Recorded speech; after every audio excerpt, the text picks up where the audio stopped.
Greater Noida में भारत के प्रमुख दक्षिण एशिया भूविज्ञान सम्मेलन एवं प्रदर्शनी जियो इंडिया 2024 15 नवंबर से 17 नवंबर तक चलेगी।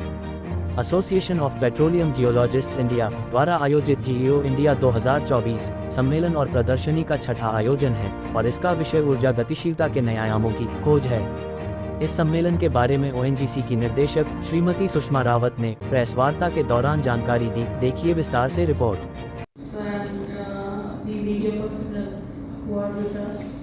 First and foremost, I must apologize that I couldn't make it in time, and despite so much of preparation done by my team and the corporate communication team, here we are with a few of you, but still I would like to say that most of the presentation of what Association of Petroleum Geologists is, you have seen in the presentation.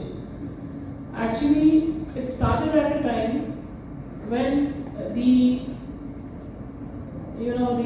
IoT was not there, the Internet of Things was not there, by the people who had very difficult access to different case studies all over the world.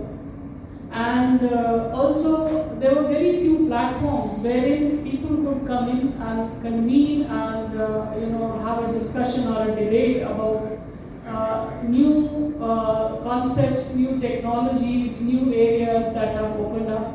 Oil and gas at that time was very much in demand. Still is, I'm not saying it's not there, but the focus on the oil and gas was totally there.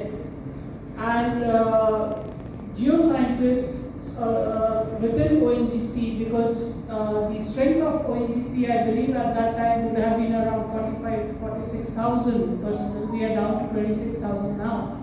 So the geosciences community and the number within ONGC was quite a big number. And it is not only the GNG which gets mostly talked about, but we have about 7 disciplines within the geosciences which form a part of the exploration. So this was started by a small, I would say a small band of people very committed towards geosciences. So we had heard about AAPG, even getting a membership to AAPG, which was the American Association of Petroleum Geologists.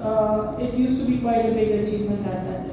So that is the beginning where we started from, and then we are on to the 8th edition of an international geosciences conference. We have expanded the areas that we cover.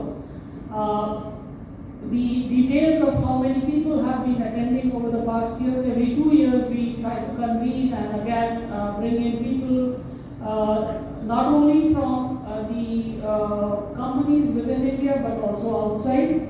Also the service providers, they get a good platform to display and talk about the new advancements in technologies or softwares or concepts which their individual companies are doing. And another thing which is very, very important, and I think this is one huge area which needs to be nurtured, supported and developed, is the industry-academia interaction. In India, unfortunately, in spite of having a very good academic base, there is very little interaction in the way the technology develops from a laboratory to the commercial. So at APG we are trying to provide that.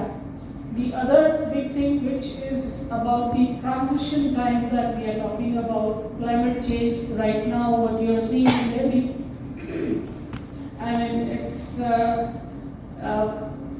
gained a notoriety of being the most polluted city just recently, 481 AQI yesterday, I mean I was just looking at it. So I think this idea and this concept of sustainability and consumerism and climate change. So APG is trying to become another platform wherein this awareness can be brought in. And this awareness not only at the user end, but what we are trying to do and what we will be doing we are focusing again is trying to bring the younger generation into the, they'll be the messengers, or they'll be the ambassadors who will lead this transition. So not only oil and gas, which we talk about within the APG conference, but it will also be about how in a cleaner way we can exploit natural resources like coal. So we have 9 tracks which cover oil, gas, coal. Then we are also doing, you might have heard a lot about green hydrogen. A lot of research is going all over the globe. But what we are trying to focus, because of the amount of data and understanding which we have of the subsurface, so we will be doing geothermal also, natural hydrogen also. Again, another is geothermal, clean energy. Then we, with the EVs, or the advent of EVs and non-fossil